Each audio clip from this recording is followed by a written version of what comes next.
Hi friends, welcome to my channel. ఈరోజు video dhaba style egg masala curry అండి.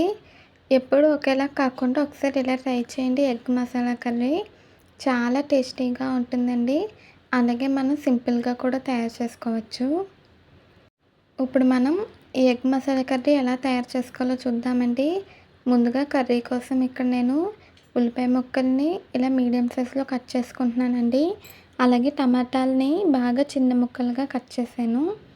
అల్లం వెల్లుల్లి కూడా తీసి పెట్టుకున్నానండి. టమాటాని చిన్న ముక్కలుగా కట్ చేసుకుంటేనే కర్రీ బాగుంటుంది. ఈ ఎగ్ మసాలా కర్రీ మనకి రైస్లోకి, చపాతీ, పొరాటాలోకి కూడా చాలా బాగుంటుందండి. ఒకసారి ట్రై చేయండి. నేను అన్నీ కూడా కట్ చేసానండి. ఇప్పుడు మనకి ఇవి రెడీ అయిపోయినాయి. ఇప్పుడు మనం ఒక మిక్సీ జార్ తీసుకోవాలండి. అందులోకి 1 స్పూన్ జీలకర్ర వేసాను. జీలకర్ర వేసాక మనం కట్ చేసుకున్న అల్లం ముక్కలు, వెల్లుల్లి వేసానండి. కర్రీకి తగినంత వేసాను. తర్వాత మనం కట్ చేసి పెట్టుకుని ఉల్లిపాయ ముక్కలు కూడా వేసుకున్నానండి. ఇప్పుడు మనం వీటిని వేసాక మూత పెట్టుకొని మిక్సీ పట్టుకోవాలి. నేను మిక్సీ పట్టేసాక చూపిస్తానండి. అలాగే నేను 2 కోడిగుడ్లని ఉడికించి పెట్టుకున్నాను. 2 ఎగ్స్ తీసుకున్నానండి. మిక్సీ పట్టేసానండి. మనకి ఉల్లిపాయ పేస్ట్ రెడీ అయిపోయింది. అలాగే ఉడికించిన కోడిగుడ్లు కూడా పెంకి తీసుకుని ఇలా రెడీ చేసి పెట్టుకున్నాను. వీటిని మధ్యలో కట్ చేసుకోవాలండి. ఈ కర్రీకి మధ్యలో కట్ చేసుకుంటేనే బాగుంటుంది. ఇప్పుడు మనం ప్యాన్ పెట్టుకోవాలండి. ప్యాన్ పెట్టుకున్నాక ఆయిల్ వేసుకొని హీట్ అయ్యాక ఉప్పు, పసుపు, కారం వేసుకోవాలండి. అన్నీ కూడా తక్కువగానే వేసుకోవాలి. ఇప్పుడు మనం కట్ చేసి పెట్టుకున్న కోడిగుడ్లు వేసుకోవాలండి. వేసుకొని వెంటనే కలపకూడదు, కొంచెం ఆగి కలుపుకోవాలండి. అప్పుడు ప్యాన్కి అంటుకుపోకుండా కలుపుకోవడానికి ఈజీగా ఉంటుంది. 1 సైడ్ ఫ్రై అయిపోయాక 2 సైడ్కి తిప్పుకోవాలండి. ఇప్పుడు నేను 2 సైడ్కి తిప్పుతున్నాను. 1 సైడ్ ఫ్రై అయిపోయింది. 2 సైడ్కి అన్నీ కూడా తిప్పాక 2 సైడ్ కూడా వేయించుకోవాలి. మీరు కనుక ఫస్ట్ టైం మా ఛానల్ చూస్తున్నట్టయితే ప్లీజ్ లైక్, షేర్, సబ్స్క్రైబ్ చేయండి. ఇప్పుడు 2 సైడ్ కూడా ఫ్రై అయిపోయిందండి. ఇప్పుడు నేను ఒక ప్లేట్లోకి తీసుకుని పక్కన పెడుతున్నాను. ఈ ఎగ్ మసాలా కర్రీ చాలా బాగుంటుందండి. అన్నీ కూడా తీసి ప్లేట్లో పెట్టేశాను. ఇప్పుడు మనం ముందుగా మిక్సీ పట్టుకున్న ఉల్లిపాయ పేస్ట్ వేసుకుని వేయించుకోవాలండి. మీరు కావాలంటే ఆయిల్ సరిపోకపోతే కొంచెం ఆయిల్ వేసుకోవచ్చు. కానీ నాకు సరిపోయిందండి, అందుకే నేను ఇంక వేయలేదు. ఇప్పుడు ఉల్లిపాయ పేస్ట్ వేసాక పచ్చివాసన పోయేంత వరకు వేయించుకోవాలి. పచ్చిమిర్చి వేసానండి. పచ్చిమిర్చి కూడా వేసి వేయించుకోవాలి. ఈ ఉల్లిపాయ పేస్ట్ దగ్గరికి వచ్చేయాలండి. అప్పుడు మనకి ఇది ఫ్రై అయిపోయినట్టు.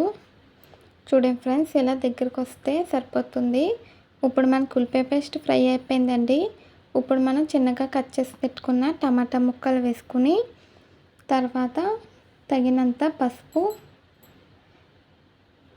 రుచికి సరిపడినంత కారం, 1/2 స్పూన్ గరం మసాలా పొడి, రుచికి సరిపడా ఉప్పు వేసుకొని కలుపుకోవాలండి. టమాటాని బాగా మగ్గించుకోవాలి. కారం మీరు మీ స్పైసీకి తగ్గట్టుగా వేసుకోండి ఫ్రెండ్స్. ఇప్పుడు మూత పెట్టుకొని ఒక 2 నిమిషాల పాటు మగ్గించానండి. టమాటాలు ఇలా సాఫ్ట్గా అయ్యేంత వరకు మగ్గించుకోవాలి. ఈ మసాలాలు కూడా ఆయిల్లో బాగా ఫ్రై అవ్వాలండి. ఇలా ఫ్రై అయితే సరిపోతుంది. ఇప్పుడు మనం ఇందులోకి వాటర్ వేసుకోవాలి. తగినంత వేసుకోవాలండి. నేను తక్కువగానే వేసాను. 1 గ్లాస్ సరిపోతుంది. 1 గ్లాస్ వాటర్ వేసి ఒకసారి బాగా కలుపుకోవాలండి. ఇలా కలుపుకున్నాక మనం సిమ్లో పెట్టి ఉడికించుకోవాలి. మూత పెట్టి ఉడికించాలండి. నేను ఇలా మూత పెట్టి సిమ్లో పెట్టి ఒక 5 నిమిషాల పాటు ఉడికించాను. మధ్య మధ్యలో కలిపానండి. 5 నిమిషాల తర్వాత మూత తీసాను. చూడండి ఫ్రెండ్స్, ఇలా కొంచెం ఉడికిపోవాలి. ఇలా దగ్గరికి రావాలండి. ఇప్పుడు ఒకసారి కలుపుకొని మనం ముందుగా ఫ్రై చేసి పెట్టుకున్న ఎగ్స్ అన్నీ కూడా ఈ కర్రీలో వేసుకోవాలి. ఈ రెసిపీ మీకు నచ్చితే ట్రై చేస్తే ఎలా వచ్చిందో కామెంట్స్లో తెలియచేయండి. మనం ఫ్రై చేసి పెట్టుకున్న ఎగ్స్ అన్నీ కూడా వేసుకొని ఇప్పుడు దీన్ని బాగా మగ్గించుకోవాలండి. మూత పెట్టుకుని ఉడికించుకోవాలి. ఆయిల్ సపరేట్ అయ్యేంత వరకు కూడా వేయించుకోవాలండి. మధ్య మధ్యలో కలుపుకుంటూ ఉండాలి. చూడండి ఫ్రెండ్స్, నేను మూత తీసి కలుపుతున్నాను. కలిపినప్పుడు కొంచెం జాగ్రత్తగా కలుపుకోవాలండి. తర్వాత ఎగ్స్‌ని రెండో సైడ్‌కి కూడా తిప్పి మళ్ళీ ఆయిల్ సెపరేట్ అయ్యేంత వరకు కూడా మగ్గించాను. దీనికి కాంబినేషన్‌గా మనం వెజ్ బిర్యానీ లేదా వేడివేడిగా అన్నం, చపాతీ, రోటీలోకి చాలా బాగుంటుందండి. చూడండి ఫ్రెండ్స్, మూత తీసాను. ఇలా ఆయిల్ సెపరేట్ అవ్వాలండి. మనం కర్రీ బాగా దగ్గరకు వచ్చేంత వరకు కుక్ చేసుకోవాలి. ఇప్పుడైతే మనకి కర్రీ రెడీ అయిపోయిందండి. నేను స్టవ్ ఆఫ్ చేసేసాను. ఇలా ఆయిల్ సెపరేట్ అయితే రెడీ అయిపోయినట్టు. Dhaba style egg masala curry ready అయిపోయిందండి. ఇది వేడివేడి అన్నంలో సర్వ్ చేశాను. నేనైతే టేస్ట్ చేశానండి. సూపర్ అంటే సూపర్‌గా వచ్చింది. అంతేనండి, చాలా సింపుల్‌గా మనకి dhaba style egg masala curry ready అయిపోయింది. ఈ వీడియో నచ్చితే ప్లీజ్ లైక్ చేయండి, షేర్ చేయండి, సబ్స్క్రైబ్ చేయండి, బెల్ ఐకాన్ క్లిక్ చేయండి. మళ్ళీ కొత్త వీడియోతో కలుద్దాం. Bye friends.